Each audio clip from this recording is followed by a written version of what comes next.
दुनिया भर में इसका कैसा निराकरण हो। आदरणीय डॉक्टर राकेश आर्य जी, बहुत-बहुत स्वागत है समूचे सदन की तरफ से।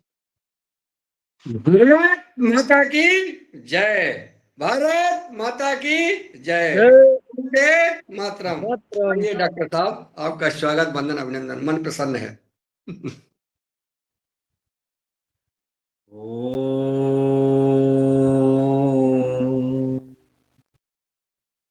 यां मेधां देवगणः पितरश्चोपासते तया मेधिया अग्ने मेधाविनं कुरु। आज के इस संबोधन से पहले मैं संपूर्ण सदन के लिए हार्दिक बधाई देता हूं। आप सभी का हृदय से वंदन, अभिनंदन करता हूं, क्योंकि आज हम एक विजयी राष्ट्र के विजयी नागरिक के रूप में मिलन कर रहे हैं। ऑपरेशन सिंदूर हमारी राष्ट्रीय एकता का, हमारे राष्ट्रीय संकल्प का और विकल्प विहीन संकल्प की हमारी चिर परिचित शैली का प्रतीक है, जिसने ये साबित किया है कि भारत वही भारत है जो शिवाजी का भारत था, जो महाराणा प्रताप का भारत था, जो हमारे नेताजी सुभाष चंद्र बोस के सपनों का भारत था, स्वामी दयानंद जी के सपनों का भारत था। राष्ट्रीय संकल्प ने पाकिस्तान को दिखाया कि तूने एक चुटकी सिंदूर हमारी बहनों का छीना था। उसके लिए भारत एक साथ खड़ा होकर के कितना बड़ा निर्णय ले सकता है। अपनी राष्ट्रीय अस्मिता के लिए, राष्ट्रीय संकल्प के लिए और राष्ट्रीय एकता और अखंडता के लिए भारत मरना जानना जीना मरना जानता है, उसके लिए संकल्पित होना जानता है और उसके सामने कोई विकल्प उसके सामने नहीं। जिन लोगों ने हमें मौत या इस्लाम में से एक चुनने का अवसर दिया, आज वो देख रहे हैं कि किस तरीके से भारत मौत बरसाता है आसमान में जाकर। आज वो देख रहे हैं कि मिसाइलें नहीं गई हैं, भारत की ओर से मिसाइलें नहीं गई हैं, बल्कि भारत की ओर से एक मिसाल गई है, जिसको पाकिस्तान की आने वाली नस्लें याद रखेंगी। और ये पहली बार नहीं हो रहा है जब हमने अपने राष्ट्रीय एकता का इस प्रकार से प्रदर्शन किया हो। इससे पहले भी हमने अनेक अवसरों पर राष्ट्रीय एकता का इसी प्रकार से प्रदर्शन किया है। हमने राष्ट्रीय संकल्प लिए हैं, हमने राष्ट्रीय सेनाएं बनाई हैं, हमने एक व्यक्ति को राष्ट्रीय नेतृत्व प्रदान किया है। इसके एक नहीं अनेक उदाहरण यदि इतिहास से वो मिटा दिए गए हैं जालिमों के द्वारा, देश के गद्दारों के द्वारा, तो इसका अभिप्राय यह नहीं हो जाता कि इतिहास मिट गया, प्रमाण मिट गए। जो सेना के पराक्रम का सबूत मांगते थे, आज वो स्वयं देख रहे हैं कि भारत की सेना क्या कर सकती है। बहन जी बहुत अच्छा लिख रही हैं। ये भारत ने इतिहास रचा है। मैं कह रहा था कि ये पहली बार नहीं हुआ है, यद्यपि इसके उपरांत भी सारे राजनीतिक दलों ने जिस प्रकार से सरकार के साथ और सेना के साथ खड़े होने का संकल्प दिखाया है वह प्रशंसनीय है। 1965 में भी हम ऐसा ही कर रहे थे, 1971 में भी हम ऐसा ही कर रहे थे और 1948 में भी हम ऐसा ही कर रहे थे। लेकिन भारत तो 1947 से पहले भी था। तब हम क्या कर रहे थे? थोड़ा सा पीछे चलेंगे तो 712 में जब मोहम्मद बिन कासिम यहां पर आया और उसके पश्चात भारत का जो आज का पाकिस्तान है, अफगानिस्तान है, ईरान है, अरब तक का क्षेत्र है, अरब से जो आंधी चली थी हिंदुत्व को मिटाने के लिए, वो आज के भारत तक नहीं चली थी। आप वहां तक हुआ करते थे, आपको वहां से मिटाया जा रहा था और वहां से मिटते सिमटते हुए भारत को, मिटते सिमटते हुए सनातन को बचाने के लिए यही राष्ट्रीय संकल्प उस समय भी लिया गया था। उस समय भी आप इसी प्रकार से एकता का परिचय दे रहे थे, एकजुटता का परिचय दे रहे थे। उस समय के उन महान योद्धाओं को, शिल्पकारों को, राष्ट्र निर्माताओं को आज हम हार्दिक नमन करते हैं, वंदन करते हैं कि उनकी परंपरा आज जीवित हुई है।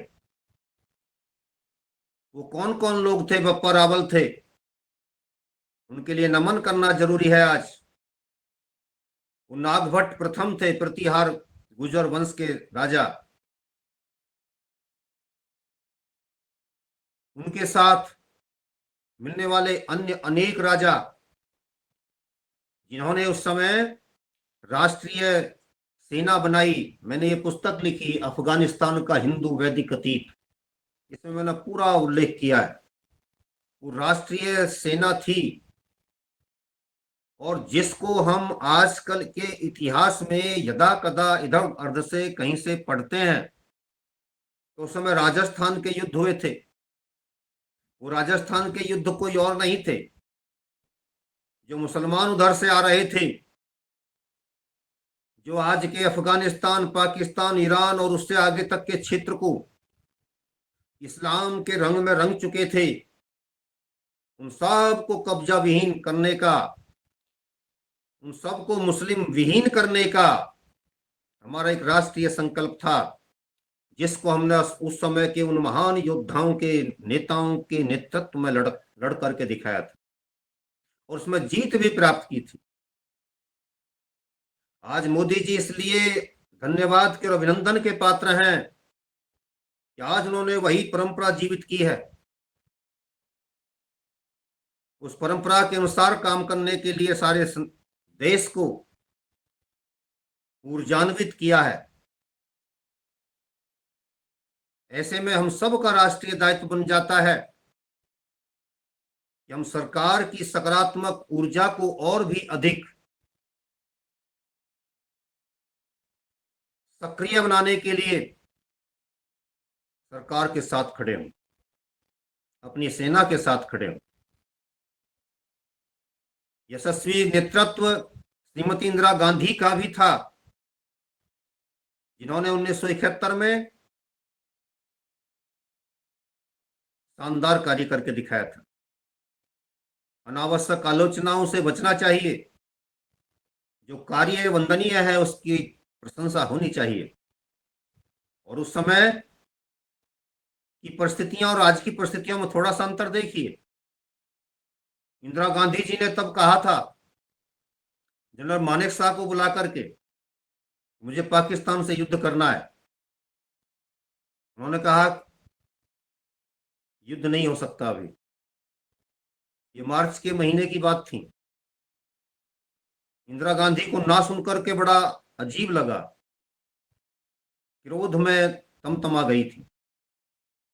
उन्होंने कहा कि आप भारत को जीतता हुआ देखना चाहती हैं या इसको पराजित होता देखना चाहती हैं।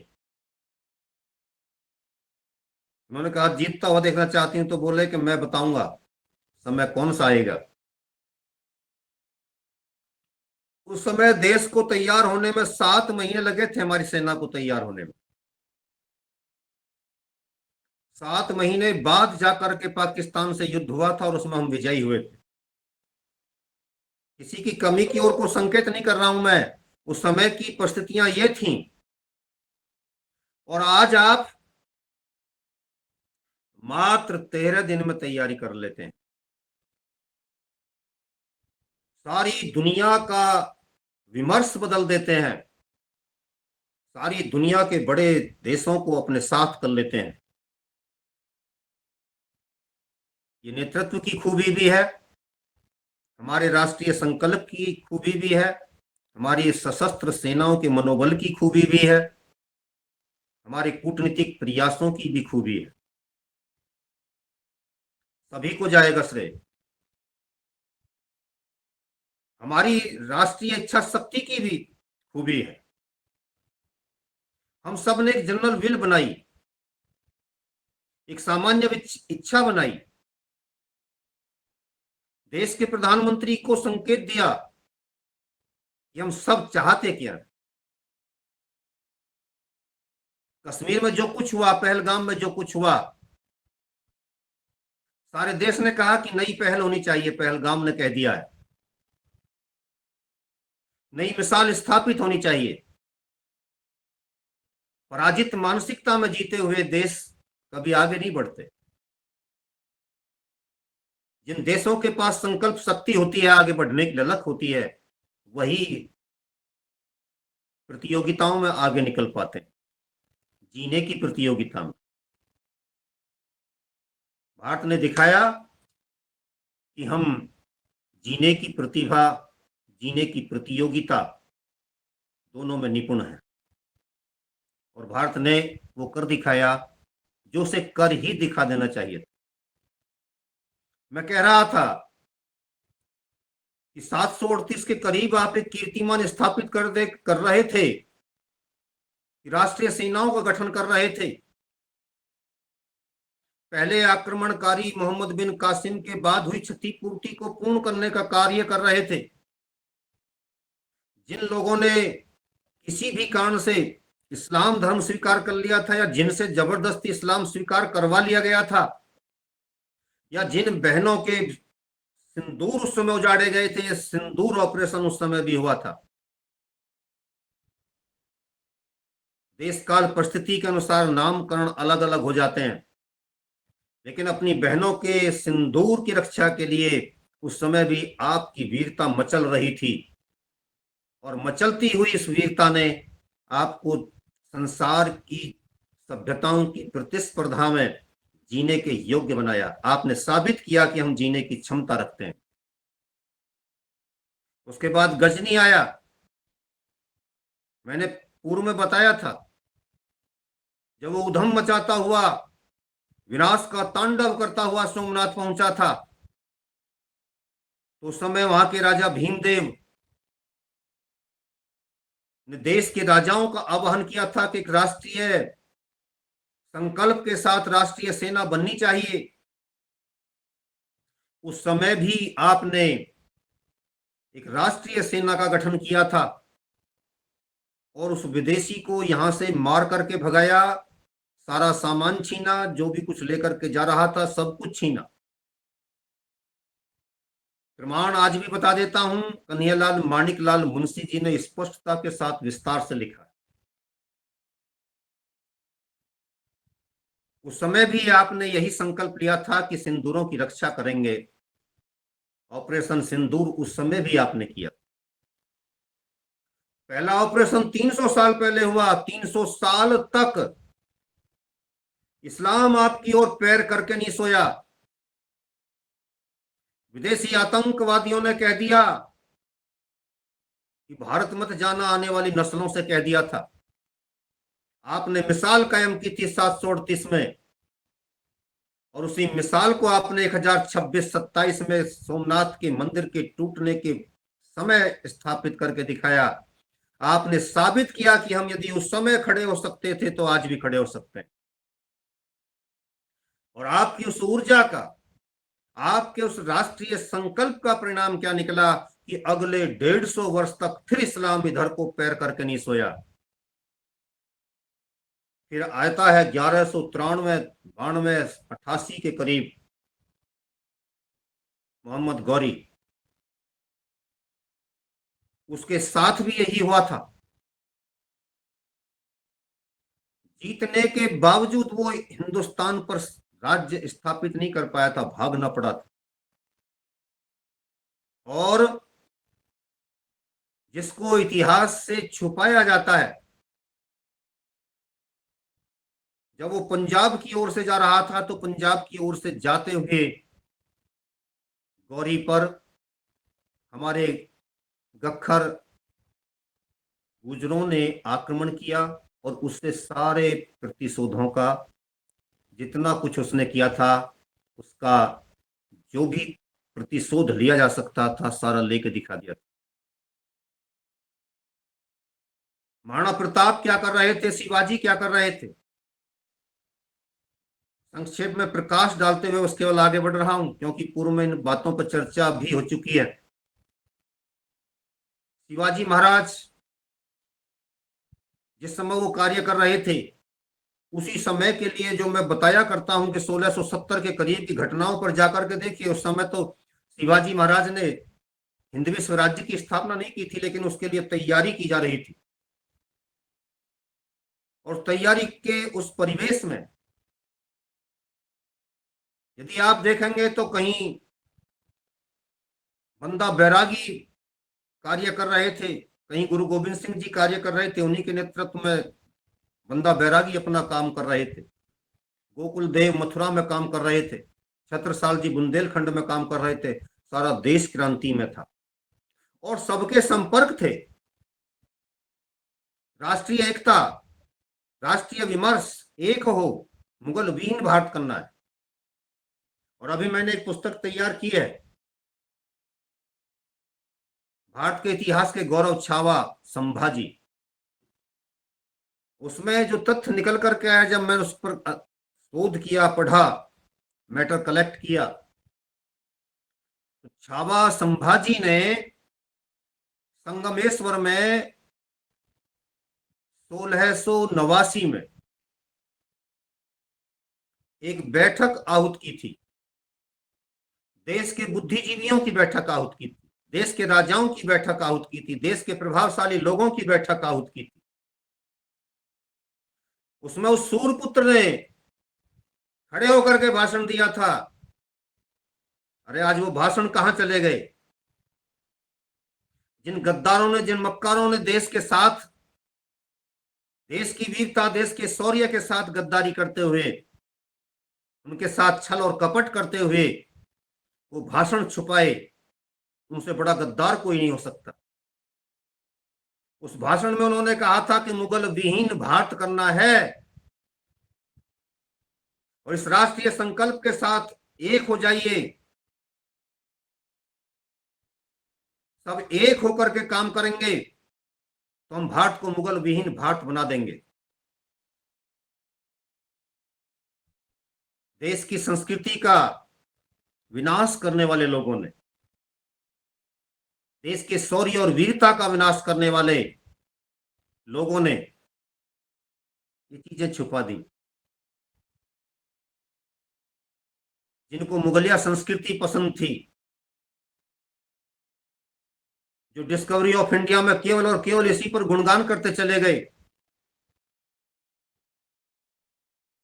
डिस्कवरी ऑफ इंडिया का सेकंड भाग मेरा आ रहा है, जिसमें मैंने नेहरू का मुगल प्रेम और भारतीय इतिहास उसको नाम दिया है।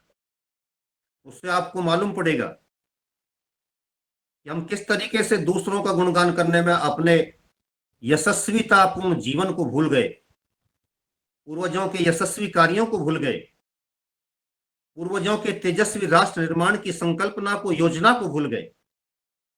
आप गुणगान करें लेकिन अपनी अच्छाई को तो ना भूलें। लेकिन ये हुआ इस देश के साथ और उसी का परिणाम निकला कि हम आगे बढ़ते गए और बढ़ते बढ़ते इस देश में वो परिस्थितियां बनी जिससे मूल रूप में एक हिंदू रहे व्यक्ति ने इस देश का विभाजन करा दिया। मूल रूप में हिंदू रहे कौन था? मोहम्मद अली जिन्ना। और जब वो भाषण दे रहा था लाहौर में, उसकी पार्टी मुस्लिम लीग का अधिवेशन हुआ था 2 मार्च 1940 को, और उसमें वो भाषण देते हुए कहता है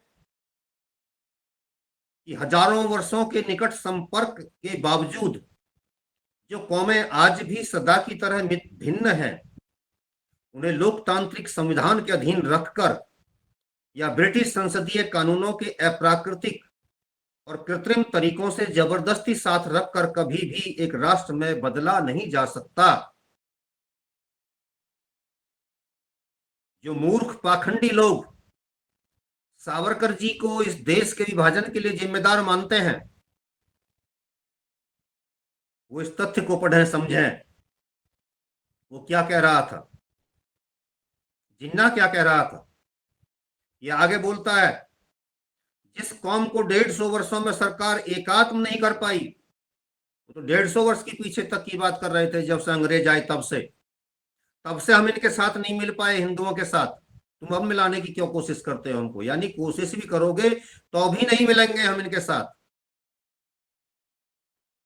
उसे केंद्रीय संघीय सरकार के आरोपण से प्राप्त नहीं किया जा सकता।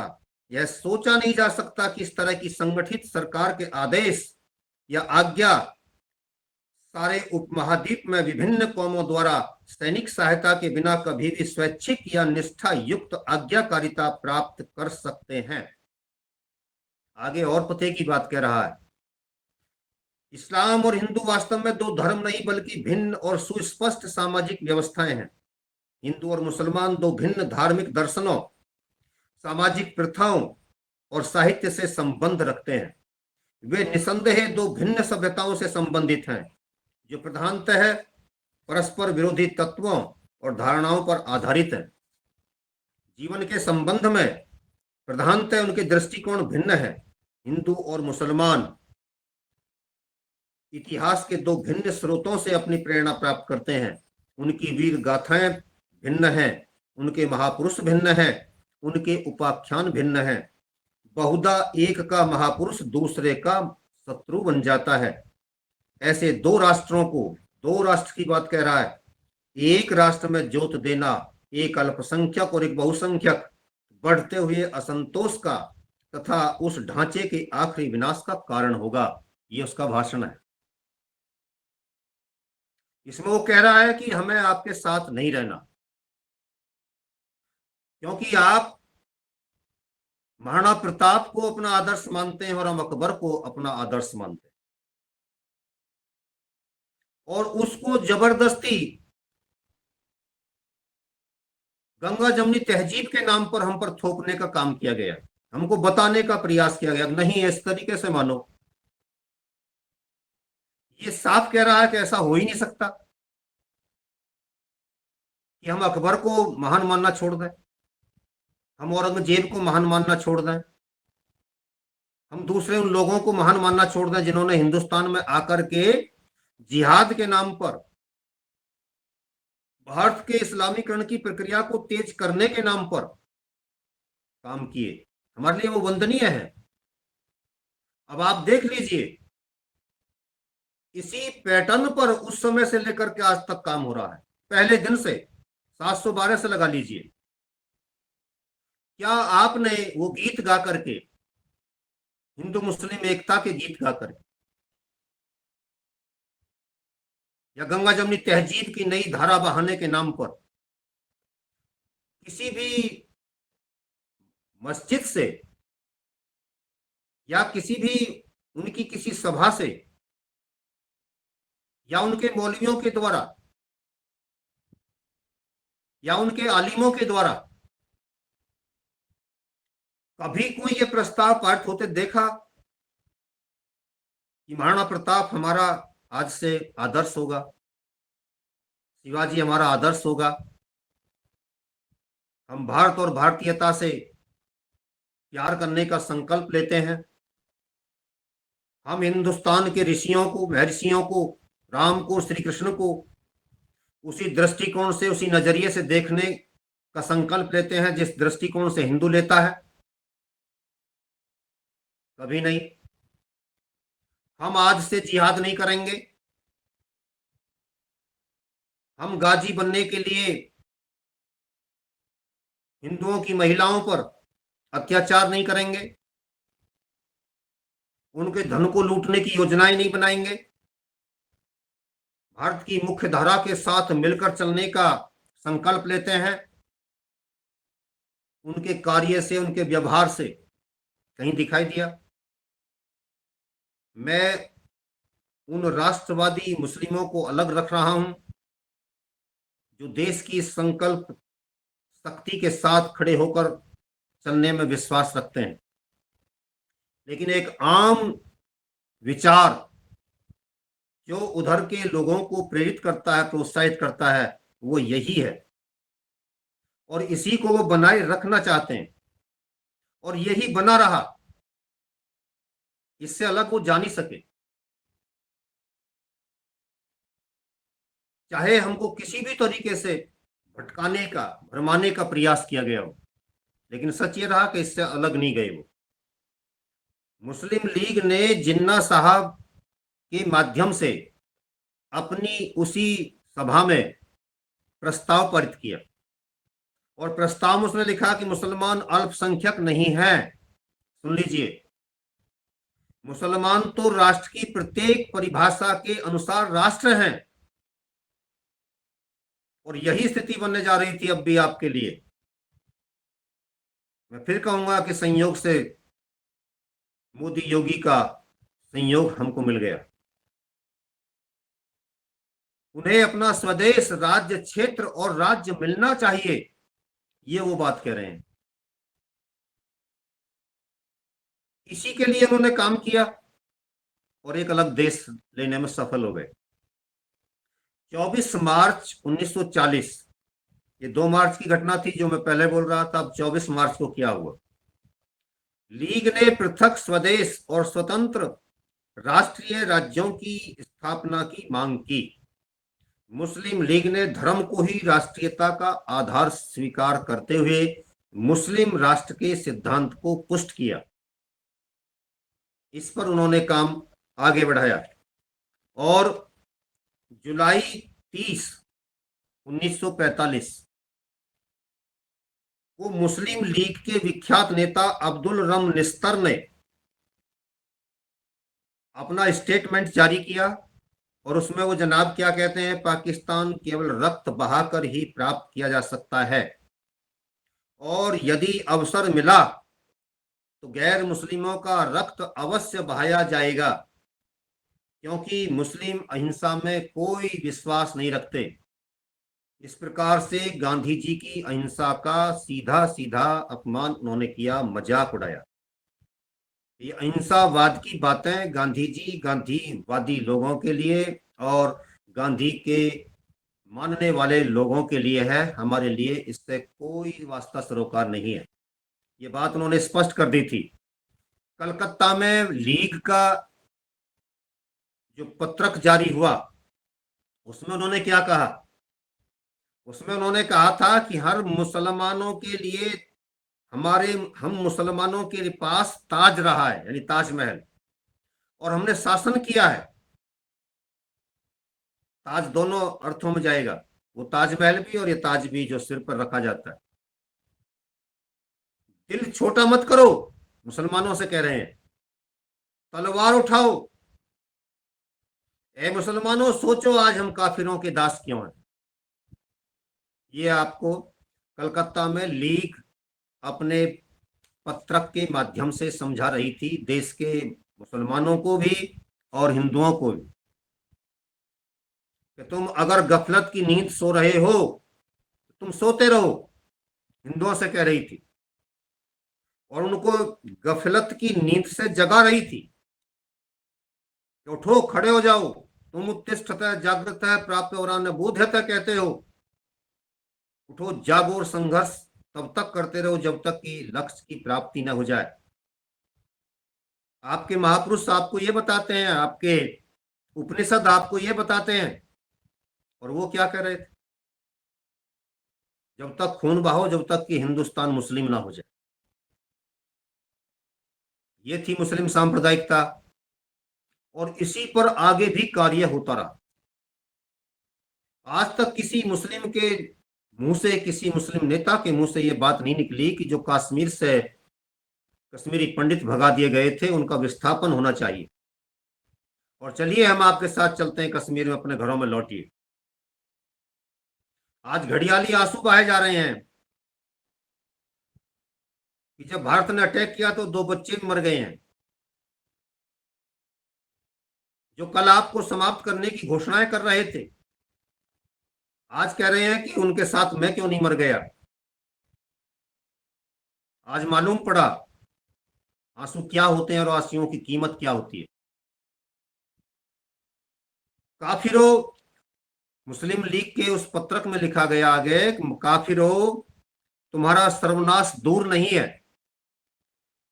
तुम्हारा कत्लेआम किया जाने वाला है। हम तलवार हाथ में लेकर अपनी कीर्ति स्थापित करेंगे और अंतिम विजय हमारी होगी। देखिए, जमायत ए उलेमा और जिहाद के बारे में भी थोड़ा सा विचार कर लीजिए। ये क्या कहती है? हम निर्बल सेवक जमायत उलेमाए हिंद की कार्यकारिणी के सदस्यगण आलाए कलीमतुल्लाह के लिए हिम्मत किए हुए हैं। अब इसका अर्थ करते हुए, जो ये आलाए कलीमतुल्लाह कहा गया है, इसका अर्थ क्या है? इसके लिए हम संकल्पित होते हैं। ये 2014 से पहले वो दल रहे हैं, वो संगठन रहे हैं जिनको सरकार की ओर से संरक्षण मिलता था। भाषण और अभिव्यक्ति की स्वतंत्रता के नाम पर देश के खिलाफ काम करेंगे, देश के खिलाफ बोलेंगे, लेकिन सुविधाएं मिलेंगे।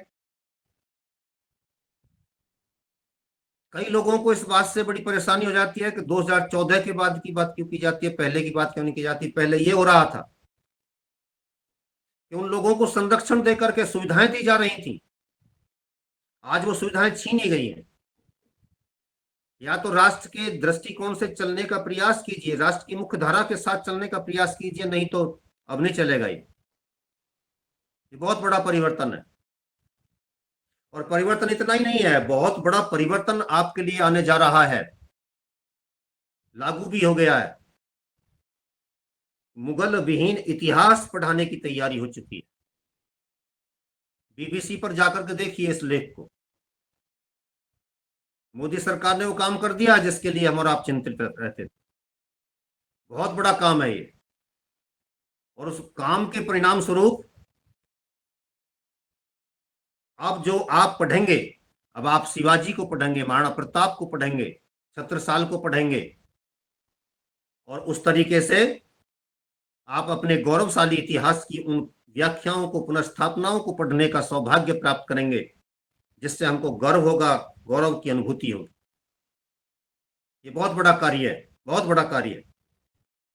तो इस आलाए कलीमतुल्लाह का अर्थ करते हुए बताते हैं 2 उद्देश्यों को प्राप्त करना है। कौन कौन से? इस्लामिक हुकूमत की स्थापना पहला, और दूसरे धर्मों पर इस्लाम का गलबा, गलबा माने प्रभुत्व, वर्चस्व स्थापित करना, जिनके लिए जंग अर्थात जिहाद का रास्ता अख्तियार किया जा सकता है। देखिए, इसके लिए कोई राकेश आर्य, कोई आरएसएस का, कोई बीजेपी का, कोई विश्व हिंदू परिषद का, कोई हिंदू महासभा का व्यक्ति नहीं लिख रहा। पुरुषोत्तम नागेश ओक भी नहीं लिख रहे। इसकी व्याख्या करते हुए ज्यों के त्यों शब्द मैं आपके सामने पढ़ रहा हूं। MRA बेग मुस्लिम राइटर हैं, और वो क्या लिखते हैं? इन शब्दों की, इन सब चीजों की व्याख्या करते हुए, इनके दृष्टिकोण को स्पष्ट करते हुए वो आपके लिए लिख रहे हैं। वास्तव में औरंगजेब हिंदू विरोधी नहीं था। ये सुन लें वो लोग जो उसको दूसरे तरीके से महिमा मंडित करते रहे हैं, जिनके लिए गांधी जी भी कहते थे कि औरंगजेब सबसे बढ़िया बादशाह था,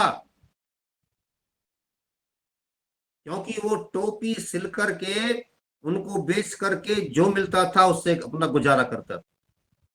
एक दृष्टिकोण देख लिया और सबसे बढ़िया का खिताब दे दिया। लेकिन हमारे बेग क्या कह रहे हैं? हमारे बेग कहते हैं कि वास्तव में औरंगजेब हिंदू विरोधी नहीं था, बल्कि इस्लाम था उसका मुख्य कारण। और वो कहता है कि जिसका वह कट्टर अनुयायी था और अभी भी वह हिंदू धर्म का विरोधी है, यानी इस्लाम। ये हमारे बेग कह रहे हैं।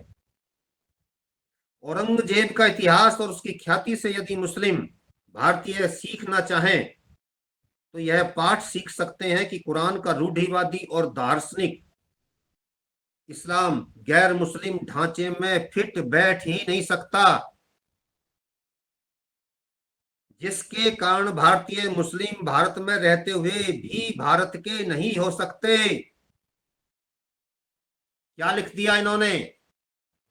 बड़ा साफ लिख दिया कि भारत के हो ही नहीं सकते, जिसके कारण इस स्थिति से निपटने का एकमात्र उपाय है भारत के गैर इस्लामी ढांचे को ही इस्लामी ढांचे में परिवर्तित कर देना। इसके लिए वो संघर्ष कर रहे हैं, वे यही करने जा रहे हैं। ये बात हमको ये लेखक महोदय इसके माध्यम से बताते हैं। अब आइए, कमीशन, मुनीर कमीशन एक लाख स्थापित हुआ था और मुनीर कमीशन के सामने सवाल जवाब हो रहे हैं। पाकिस्तान में ये मुनीर कमीशन स्थापित हुआ था, उसमें क्या बात आई थी? कमीशन सवाल कर रहा है, उससे बात हो रही है, यदि पाकिस्तान इस्लामी राज्य हो तो गैर मुस्लिमों की स्थिति क्या होगी? उत्तर, मौलाना कादरी, अध्यक्ष जमायत उलेमा पाकिस्तान, वो क्या जवाब देते हैं इसका? वह जिम्मी होंगे। और जिम्मी का मतलब उन्हें कानून बनाने, राज्य के प्रशासन और सरकारी नौकरियों में कोई स्थान नहीं मिल सकता। जिम्मी का अर्थ यह होता है वह राज्य में किसी भी अधिकारी के पद पर नहीं रह सकते, कोई सरकारी नौकरी प्राप्त नहीं कर सकते। और यही हुआ पाकिस्तान के हिंदुओं के साथ। 3.5 करोड़ हिंदुओं को हमने जल्लादों के सामने फेंक दिया था, गांधी नेहरू की कृपा के चलते। ये उनका उपकार था देश पर, उन हिंदुओं पर। मौलाना, उनको प्रशासन में कोई स्थान नहीं मिल सकता। यदि राज्य का जमाते इस्लामी के सिद्धांतों के अनुसार प्रशासन हो तो गैर मुस्लिमों के अधिकार मुसलमानों के समान नहीं हो सकते। उत्तर, गैर मुस्लिमों को नागरिक अधिकार नहीं दिए जा सकते। 32 लाख मस्जिदों में चलने वाले मकतबों की संख्या केवल 5% अर्थात 1,60,000 मान लें, और प्रति मकतब 4 विद्यार्थी भी मान लें, तो इन मकतबों से 6 लाख विद्यार्थी निकलते हैं प्रत्येक वर्ष, जो इसी काम के लिए समर्पित हो जाते हैं। 30,000 मदरसों में 20 विद्यार्थी प्रति मदरसे के हिसाब से 6 लाख विद्यार्थी प्रति वर्ष पढ़ के निकलते हैं, जो भारत को केवल इस्लाम में रंगने के लिए तैयारी करके वहां से निकल करके बाहर आते हैं। आपके देश की सरकार ने सैनिक तैयार करने के लिए वो वीर योजना, कौन सी है मुझे याद नहीं आ रही, वो लागू कर दी, अग्निवीर। तो उस पर लोग निकल करके आ गए विरोध करने के लिए, ये क्या कर रहे हैं। और इनके यहां से अग्निवीर निकल करके आ रहे हैं, ये गजनी वीर है। गजनी वीरों से कोई देश को चिंता नहीं है, कोई खतरा नहीं है, इसलिए उनसे शांत रहिए, उनकी ओर से आंखें मूंदे बैठे रहिए। अभी आपने देखा जो कुछ हो रहा था, समसामयिक चिंतन पर आइए। आपने देखा हमारे देश की सरकार ने, मोदी जी ने पाकिस्तानी नागरिकों को देश लौटने का आदेश दे दिया। कितनी महिलाएं पाकिस्तान से यहां करके विवाह किए पड़ी थी। 10-10, 11-11 बच्चे उनके यहाँ पैदा होकर के देश के जनसांख्यिकीय आंकड़े को बिगाड़ने का काम कर रहा था। उनकी योजना क्या थी? ऐसे काम पिछले 11 साल में अनेक बार मोदी जी ने किए हैं। जब जहां हाथ डाला तो नीचे से ततैया निकल करके आए। आपने देखा जेएनयू में क्या हुआ था। जेएनयू के ऊपरी आवरण को थोड़ा सा हटा करके दिखा दिया तो क्या निकला? ततैयाओं की भीड़ निकल करके आई सामने। भारत तेरे टुकड़े होंगे, उसी का नायक बनकर के कन्हैया निकल करके आया। शर्म भी नहीं आई, तेरा नाम कन्हैया है और देश को तोड़ने वाले लोगों का साथ देता है। उन लोगों का साथ देता है जो मातृभूमि के लिए वंदे मातरम तक नहीं बोल सकते।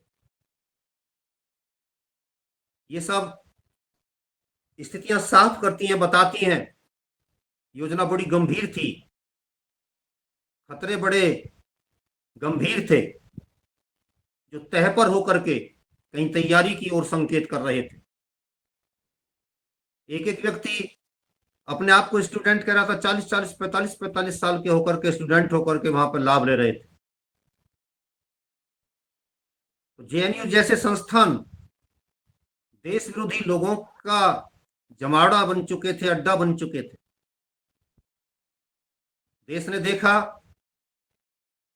उस वास्तविकता को देखा, सच्चाई को देखा कि सारे देश को भांग पिला करके सुला दिया गया और यहां पर तैयारी दूसरी होने लगी।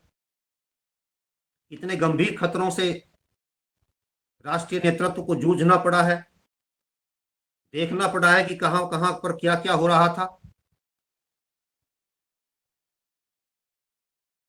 सत्यव्रत सिद्धांत अलंकार जी ने एक पुस्तक लिखी है, सत्य की खोज।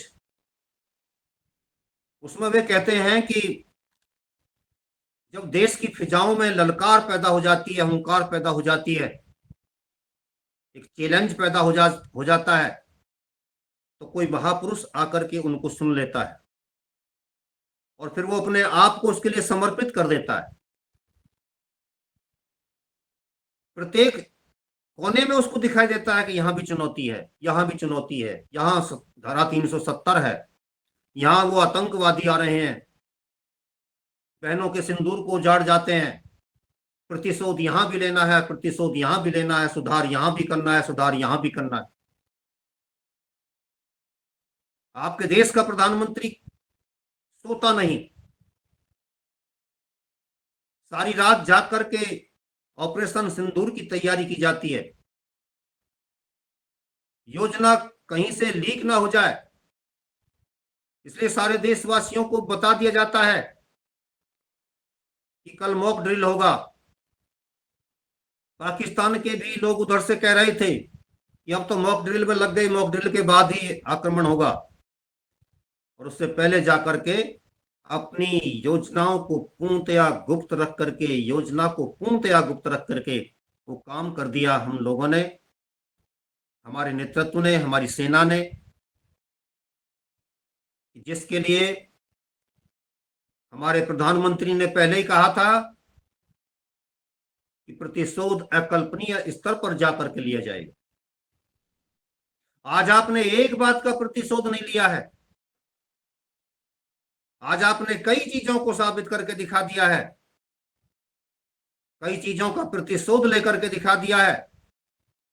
मुंबई हमले 26/11 में शामिल रहे आतंकवादियों के गढ़ को तोड़ करके आपने बता दिया है कि भारत भीतर ही भीतर कुलबुला रहा था, मचल रहा था, और तुम्हारे अड्डे को नेस्त नाबूद करके आज हमने 26/11 का भी प्रतिशोध ले लिया है। आपने अपने देश की पार्लियामेंट पर होता हुआ आक्रमण देखा, उसके बारे में भी आपने स्पष्ट कर दिया कि हम प्रतिशोध लेना जानते हैं, प्रतिशोध लेकर के दिखाया। अब देखिए दूसरी बात की तरफ चलते हैं। ये समस्याएं बढ़ी क्यों? देश का विभाजन हो गया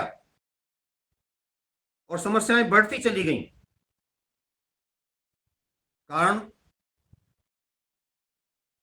देश का पहला प्रधानमंत्री पंडित जवाहरलाल नेहरू, जब देश आजाद हो रहा था तो उस समय देश का प्रधानमंत्री कौन था? मैं दूसरी बात कह रहा हूं, 15 अगस्त 1947 के बाद कौन बना ये नहीं कह रहा हूं। जब देश का बंटवारा हो रहा था उस समय भी देश का प्रधानमंत्री 2 सितंबर 1946 से पंडित जवाहरलाल नेहरू ही चले आ रहे थे। जब सरकारें बैठती थीं तो सरकारें कोई बाहर की नहीं होती थीं, उस समय सरकार तो आपके हाथ में थी, कमांड चाहे बाहर के लोगों के हाथों में थी। लेकिन आपने भारत के विभाजन के दस्तावेज पर हस्ताक्षर करे, क्यों किए थे? उस तथ्य की ओर से, उस सत्य की ओर से सबका ध्यान हटा दिया गया। 2 सितंबर 1946 को जब पंडित जवाहरलाल नेहरू जी ने देश के प्रधानमंत्री के रूप में शपथ ग्रहण की थी तो उन्होंने किसके नाम पर शपथ ग्रहण की थी? यूनियन जैक के नीचे खड़े होकर के लॉर्ड वेविल ने उनको ब्रिटेन की महारानी के प्रति निष्ठावान रहने के लिए देश के प्रधानमंत्री के पद पर नियुक्त किया था और उन्होंने उसी के नाम पर शपथ ग्रहण की थी और उसी के लिए उन्हें काम करना था। भाई सत्य को इसको क्यों ठुकरा देते हो? क्यों नहीं कहते हो कि इस पर काम भी करके दिखाया? डोमिनियन स्टेटस लेने पर आप सहमत हुए, आपने वही करके दिखाया जो कांग्रेस कहती आ रही थी। सत्ता हस्तांतरण का दस्तावेज आपने डोमिनियन स्टेटस का दस्तावेज बना दिया। इस बात की ओर भी हमारा ध्यान जाना चाहिए। कांग्रेस वर्किंग कमेटी ने देश के विभाजन पर मोहर लगाई तो देश के प्रधानमंत्री पंडित जवाहरलाल नेहरू के निर्देश पर लगाई, जो कि उस समय देश के प्रधानमंत्री थे। देश का विभाजन पहले हुआ, पाकिस्तान पहले बना और देश आजाद बाद में हुआ। इस बात का कारण केवल यह था कि अंग्रेज अपने आप देश का शासक रहते हुए देश का विभाजन कर देना चाहते थे। कोई किसी तरीके की किंतु परंतु ना रह जाए और उसके लिए नेहरू जी उनके लिए उपयुक्त मोहरा थे, जो देश के प्रधानमंत्री रहते हुए जैसे वो नचा रहे थे वैसे नाच रहे। इन तथ्यों पर भी स्पष्टता के साथ प्रकाश डालना समय की आवश्यकता है। दूसरी बात, देश के पास अंग्रेजों के जमाने में इतिहास के तथ्यों को उठा करके देखिए, गूगल से पूछिए। सुधांशु त्रिवेदी जी इस बात को एक दिन उठा रहे थे, उनके कथन के आधार पर मैं रख रहा हूं अपनी बात को। उस समय देश की सेना 25 लाख थी और देश के प्रधानमंत्री पंडित जवाहरलाल नेहरू ने स्वाधीनता के पश्चात देश की सेना 3 लाख कर दी, 22 लाख घर को भेज दिए, क्योंकि अब तो चरखे से देश चलता रहेगा। और उसका परिणाम यह हुआ कि जब देश आगे बढ़ रहा था, चीन का प्रधानमंत्री चाउ एन लाई भारत में आता है और हमारे नेहरू जी चारों ओर घुमा करके उसको दिखा देते हैं कि हमने यहां पर हथियार बनते थे, अब यहां हम टीन बनवा रहे हैं, घी के टीन, कनस्तर या फला चीज बनवा रहे हैं। उसने जाते ही हमले की तैयारी करनी आरंभ कर दी थी। जब आप अपने घर की सारी कमजोरी को दूसरे को बता दोगे, जब ये दिखा दोगे कि आपके पास घर में लाठी भी नहीं है, तभी शत्रु आप पर हावी होने का प्रयास करता है। एक बात और कहकर के समाप्ति की तरफ चलता हूं। एक मुसलमान नौजवान अभी एक भाषण दे रहे थे। और हिंदुओं को जगा रहे थे मुसलमान होकर के। तुम शोर मचाते हो, तुम शोर मचाते हो कि वो मुसलमान आ गए, हमारी बहनों को उठा लेंगे, ये कर देंगे, वो कर देंगे,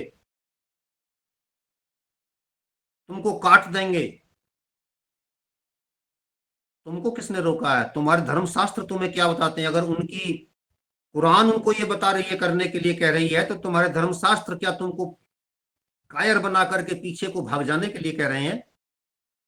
कितनी अच्छी बात कह रहा हो। तुमने खड़ा होना बंद कर दिया, तुमने सीना तान करके चलना बंद कर दिया,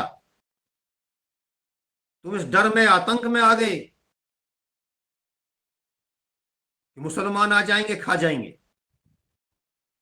20 और 80 का अनुपात होकर के 5 पर 1 पड़ता है, जो मैं पिछली बार भी कह रहा था, इसको वो अपने मुंह से भी कहता है। तुमने क्यों छोड़ा इस बात को? जिम्मेदार मुसलमानों को क्या मानते हो अपनी दुर्दशा के लिए? अपने आप क्यों नहीं मानते अपने आप को? इस दुर्दशा के जिम्मेदार हम हैं। इस पर भी तो आप लोगों को सोचना चाहिए। उनकी बात सही थी। 1940 में नोआखाली की तरफ चलिए, जब डायरेक्ट एक्शन डे की बात आई थी, तो उस समय कांग्रेस की ओर से सुचेता कृपलानी को वहां भेजा गया था। सुचेता कृपलानी ने जाकर के वहां पर हमारी अनेक बहनों से साक्षात्कार लिए थे। उन बस्तियों में गई थी जिन बस्तियों में अप्रतिम अत्याचार उस समय हिंदुओं पर किए गए थे। सुचेता कृपलानी के सामने रो रो करके लोगों ने अपनी व्यथा कथा सुनाई थी। आचार्य कृपलानी जी भी साथ में थे। जहां पर अनेक प्रकार के अत्याचार, अवर्णनीय अत्याचार, अकल्पनीय अत्याचार, किस तरीके से उस शब्द को आप व्याख्या देंगे, किस तरीके से उसको स्पष्ट करेंगे? जिसमें हमारी बहनों के निकाह उन लोगों के साथ करा दिए गए जिन्होंने उनके पति को उनके सामने ही मारा था, जिन्होंने उनके दुधमुहे बच्चों को आकाश में उछाल करके, जमीन पर पटक करके उनके सामने तड़पा करके मार दिया था, जिन्होंने उनके बच्चों के कलेजा निकाल करके तलवार से, चाकू से उनके मुंह में देने का प्रयास किया था। और जब गांधी जी वहां गए तो गांधी जी ने कहा, आचार्य कृपलानी जी की धर्मपत्नी सुचेता कृपलानी जी अनेक हिंदू बहनों को ऐसे ऐसे स्थानों से निकाल करके अपने शिविर में लाने में सफल हो गई थी जहां पर उन पर अप्रतिम अत्याचार हो रहे थे। तो फ्रेडरिक जो वहां का गवर्नर था, उससे उन्होंने कहा था, आचार्य कृपलानी जी की पत्नी ने, ये हिंदू महिलाओं पर ही रेप क्यों हुए? तो उसने कहा था कि हिंदू महिलाएं मुस्लिम महिलाओं से अधिक सुंदर होती हैं, इसलिए ये तो होना ही था। अरे कितना कमीना शब्द है, ये तो होना ही था। और इस बात को सुनकर के वो सन्न रह जाती हैं। वहां पर एक मुस्लिम पीर गुलाम सरवर हुसैन ने फतवा जारी किया, यदि सुचेता कृपलानी हिंदू महिलाओं को वहां से निकालकर जहां पर वो मुस्लिम जल्लादों के कब्जे में थीं, वहां से निकाल करके अपने शिविर में लाने में सफल हो गई हैं,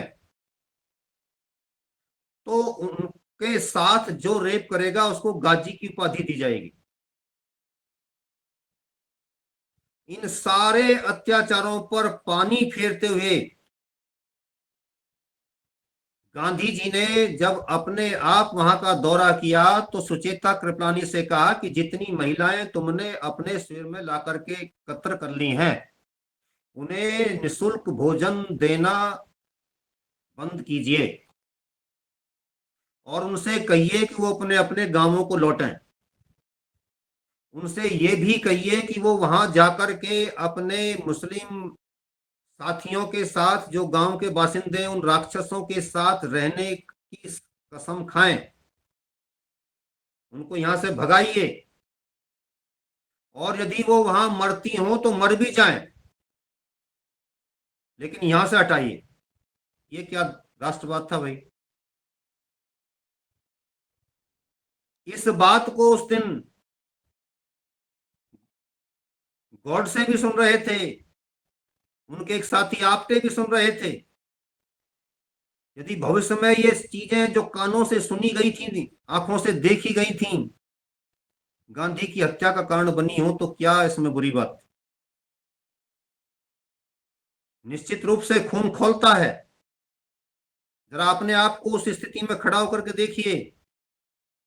मेरी माताएं, मेरी बहनें, मेरी बेटियां कहीं इस प्रकार के अत्याचारों को सहन कर रही हो, और एक आदमी कह दे भेज दो उन्हीं जल्लादों के पास जो इनसे पिता के सामने, भाई के सामने रेप कर रहे थे। सुन करके, देख करके शर्म को भी शर्म आ जाएगी। लेकिन हमारे राष्ट्रीय नेतृत्व की अजब सोच थी। तो कहने का अभिप्राय यह है कि आज हम नई ऊर्जा से भरे हुए राष्ट्र के नागरिक के रूप में अपने न जाने कितने प्रतिशोधों को लेने के लिए खड़े हुए हैं। इतिहास की धारा बदलने के लिए, नई मिसाल कायम करने के लिए देश का राष्ट्रीय नेतृत्व ही नहीं, देश का प्रत्येक नागरिक संकल्पित है। और हम उस संकल्प के साथ अपने आप को आबद्ध करते हैं, अपने आप को सम्मिलित करते हैं, समन्वित करते हैं। राष्ट्रीय नेतृत्व आगे बढ़े, सारे देश का विमर्श बनाने में अपने अपने स्तर से सहयोग कीजिए, लोगों को समझाइए। जिस इतिहास को शीर्षासन करा दिया गया था, आज हम उसको सही दिशा में सही आसन करा करके उसके शीर्ष को ऊपर करने का प्रयास कर रहे हैं, और इसमें सब सहयोगी और सहभागी बने। ये मंच राष्ट्र भक्तों का मंच है, ये मंच संस्कृति रक्षकों का मंच है, ये मंच, ये सदन धर्म रक्षकों का मंच है। इसलिए संस्कृति की रक्षा के लिए, धर्म की रक्षा के लिए, राष्ट्र की रक्षा के लिए हम सारे के सारे इस समय सिपाही हैं। और सिपाही होकर के अपने प्रत्येक सैनिक के साथ खड़े होने का अनुभव कीजिए। बताइए देश के लोगों को कि इस समय मॉक ड्रिल में किस तरीके से हमको अपनी रक्षा करनी है। घबराना नहीं है। सायरन बजेंगे तो उसका अभिप्राय क्या होगा, हमको उस समय किस तरीके से लेट जाना है। 5 मिनट के अंदर, 10 मिनट के अंदर कोई नई समस्या आ सकती है। एक ठंडा कपड़ा, पानी में गीला किया हुआ कपड़ा अपने पास रखेंगे। जैसे ही कोई बम ब्लास्ट कहीं या कुछ ऐसी घटना होती है, तुरंत उस पानी से भीगे हुए कपड़े को अपने शरीर पर फेरने का प्रयास करेंगे, लोगों को समझाने का प्रयास करेंगे। अपने किसी सैनिक के अभियान पर जाते समय जब वो लोग आपके शहर से निकल रहे हों तो उनका कोई फोटो नहीं लेंगे, उसको कतई भी किसी भी कीमत पर वायरल नहीं करेंगे। पूरी योजना गुप्त रहनी चाहिए, गोपनीय रहनी चाहिए। उनको जाने दीजिए। अभिनंदन कर सकते हैं, फूल बरसा सकते हैं तो बरसाइए। किसी भी तरीके से अपना सहयोग दे सकते हैं, आर्थिक सहयोग दे सकते हैं, मनोबल बढ़ाने के लिए कार्य कर सकते हैं, करिए। लेकिन हमारी योजनाएं शत्रु तक ना पहुंच जाएं, इस बात का भी हम ध्यान रखें। भावातिरेक में कई बार हम ऐसी बातें कर जाते हैं जिससे दूसरों को प्रेरणा मिलेगी, फला होगा, नहीं। हम अपने राष्ट्रीय संकल्प के साथ खड़े हैं, खड़े रहेंगे। इन्हीं शब्दों के साथ मैं वाणी को विराम देता हूं। ओम शम।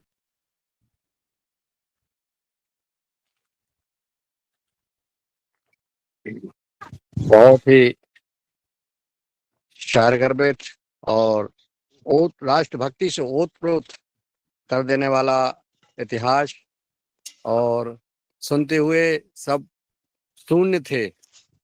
आपने जो इतिहास को जो व्यथाओं को कहा है, जो हमारी माताओं बहनों ने इस देश के आज़ाद करने में जो यातनाएं सही हैं, आज हम सबको प्रेरणा लेना चाहिए। हमारे राष्ट्र भक्त, ओजस्वी वक्ता और हमारे राष्ट्र को समर्पित हमेशा जो गीत के माध्यम से और अपने वक्तव्य के माध्यम से आदरणीय प्रणीता साकरे बहन जी जो बालाघाट से हैं, निरंतर उनके संदेश और मैसेज आदरणीय डॉक्टर राकेश आर्य जी के वक्तव्य पर आ रहे हैं और मैं प्रणाम करता हूं उन भावों को। सभी हमारे योगहार कार्यक्रम में जो भाव पूर्ण व्यक्ति राष्ट्र धर्म के लिए जुड़े हैं, आप जितना अध्ययन करते हैं, जिसका मैं तो सिर्फ सोचता रहता हूं कि कितना अध्ययन आप कर रहे हैं, कितना जो है आपके अंदर कूट कूट के जो है जो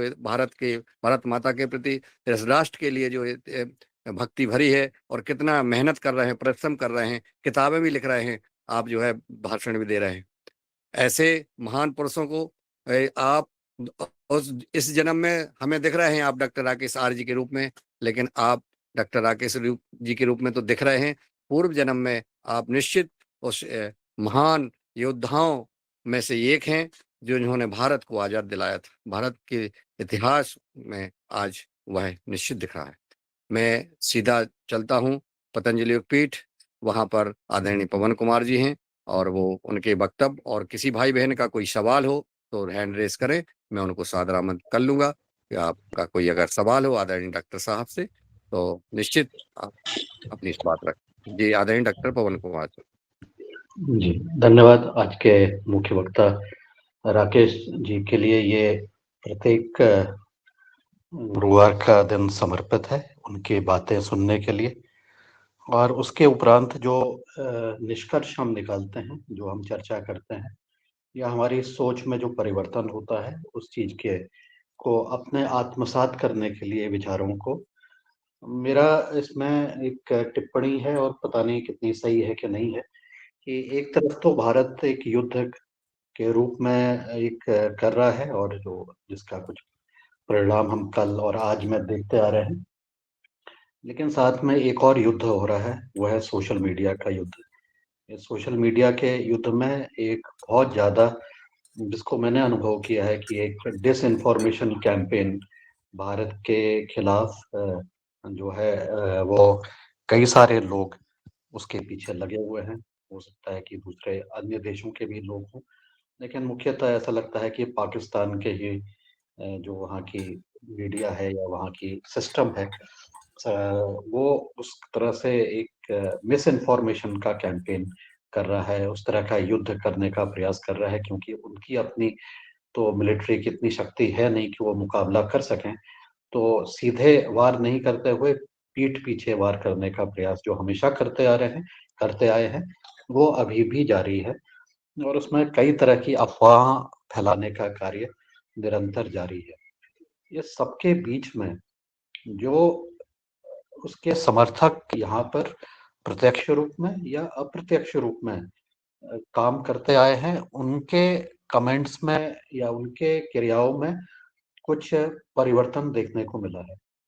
परिवर्तन यह है कि शायद रणनीति बदल दी गई है, कि अगर वो पहले की भांति ही उसका समर्थन करते रहे और भारत के खिलाफ अपना जहर उगलते रहे, तो उसको इन्होंने डाइल्यूट करने का प्रयास किया है, उसको कम करने का प्रयास किया है, और इस बहाने अपनी छवि को भी सुधारने का प्रयास कर रहे हैं। लेकिन मेरा मानना है कि ये केवल ये छलावा है।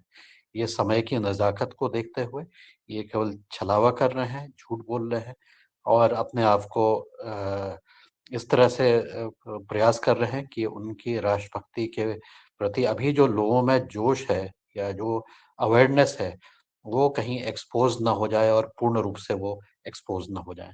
तो ऐसी स्थिति में जब यहाँ पर बाहर भी और अंदर भी जो डिसइन्फॉर्मेशन का कैंपेन और एक अन्य तरह का कैंपेन अभी चल रहा है, इसके प्रति हमारी क्या जागरूकता रहनी चाहिए और हमें किस प्रकार से काम करने की ज़रूरत है वर्तमान परिस्थितियों में। क्योंकि निश्चित रूप से भारत की जो छवि है वो तो अंतर्राष्ट्रीय स्तर पर जो जानकार हैं वो तो जानते ही हैं, लेकिन फिर भी जो स्लीपर सेल हैं अभी भी उग रहे हैं और उसको अपना रूप दिखा रहे हैं। चाहे वो डायरेक्टली कर रहे हों, चाहे इनडायरेक्टली कर रहे हों, चाहे समय के लिए झूठ बोल रहे हों। और लेकिन वो ये कह रहे हैं कि अभी तो हम खड़े हैं, लेकिन आने वाले समय पर वो क्या करेंगे, इसका कोई भरोसा नहीं है। तो इसके प्रति भी हमें किस प्रकार से सावधानी बरतनी चाहिए, इस पर भी आपकी टिप्पणी की अपेक्षा करता हूँ। धन्यवाद। जी, आदरणीय डॉक्टर साहब के लिए सादर प्रणाम।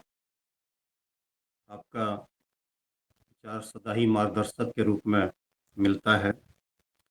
मैं आपकी बातों से सहमत हूँ और हमें इसके लिए निश्चित रूप से अपनी ओर से प्रयास करने चाहिए।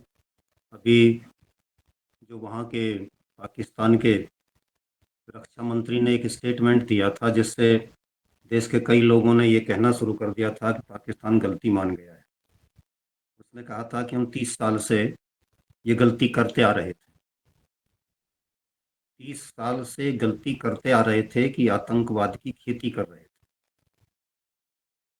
तो माना जाएगा कि जब देश का रक्षा मंत्री ऐसा कह रहा है तो अब दूसरे देश को पीछे हट जाना चाहिए, क्योंकि उसने गलती स्वीकार कर ली। लेकिन वास्तव में यह गलती स्वीकार करना नहीं था, बल्कि आपको भ्रमित करने का एक प्रयास था। तो ऐसे समय पर राष्ट्रीय स्तर पर भी बड़े नेताओं के माध्यम से भी दूसरे देश को भ्रमित करने का प्रयास किया जाता है। हमको ऐसी चर्चाओं से अब भ्रमित नहीं होना है। उसके लिए ही हम सोच रहे हैं, विचार कर रहे हैं। आज भी जो हमारा चिंतन सबका मिल करके यहाँ पर रहा वो यही है कि हम ऐसा ही राष्ट्रीय विमर्श बनाएंगे कि किसी भी प्रकार की कहीं से कोई गलत सूचनाएं आ रही हैं या हमको अपने लक्ष्य से भ्रमित करने के प्रयास किए जा रहे हैं, तो हम भ्रमित नहीं होंगे। इसके लिए हम भी अपनी ओर से तथ्यात्मक जानकारी देने का प्रयास अपने ग्रुपों के माध्यम से, फेसबुक के माध्यम से, दूसरे स्रोतों के माध्यम से, चर्चाओं के माध्यम से करने का प्रयास करें।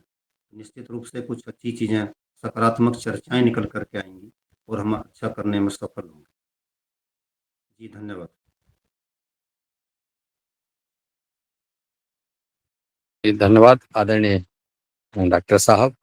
और सदन में अगर किसी का कोई हैंड रेस नहीं है, तो चूँकि मैं इस कार्यक्रम को आगे और ले जाते हुए 2 मिनट का हमारा समय है अभी, इसमें आपके द्वारा जो लगातार इतिहास पर और महान पुरुषों के जो वीर और वीरांगनाएं, हमारे वीरों ने जो इतिहास के लिए अपना समर्पण दिया है, त्याग किया है, यातनाएं सही हैं, उनके ऊपर आपने जो अपना उद्बोधन दिया है, उसके लिए युगाहार कार्यक्रम के लगातार हमारे भाई बहन जो पुस्तकें भी आपसे ले सकते हैं, मंगा सकते हैं। जी आदरणीय अनिल कुमार जी। जी, आदरणीय डॉक्टर राकेश आर्य जी और युगाहार सदन सभी सदस्यों को सादर नमस्ते, सादर प्रणाम। डॉक्टर साहब आवाज आ रही है? जी, आ रही है। बहुत ही मार्मिक और हृदय विदारक इस तरह से डॉक्टर साहब ने बताया नोआखाली और डायरेक्ट एक्शन के बारे में।